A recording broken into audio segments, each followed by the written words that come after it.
There appears to be limited spaces available for students who wish to go to public universities in Ghana, where the fees charged are more moderate or less than that of private ones.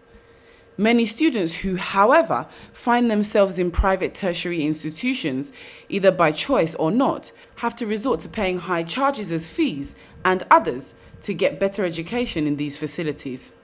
Nana Jumo Sapong, the executive chairman at Radford University, a private institution, believes that many students are suffering at the private universities and pled with government to support the students who have difficulty paying their fees by increasing funds made available to them through the Student Loan Trust Fund. Students in the private universities need support.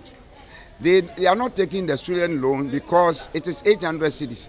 What can 800 cedis do for a student in a year? If we help these students, they can also grow to become useful to the country. And if we talk about one district, one factory, it is the graphic designers who are going to design the packaging, the finishing, all those things that we have challenged in Ghana. The reason why when we make a product, we have problems is the packaging. It is good enough to support the students. If we do well and support them, they will make Ghana great. Head of the Physician's Assistance Department of the Radford University, Dr. Richard Yao Osei, concurs, adding that if the private schools and students are assisted, it will reduce the burden on students and their parents. Many of them find it difficult to pay the fees.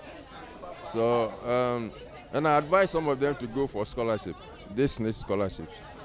But it will be very good if they can get assistance from the government, because after all, they are all Ghanaians. And the vacancy at the government or the national universities, it's very limited. So if the rest cannot go there and they go to private schools, the government can assist them in paying the school fees. I think it's a good idea.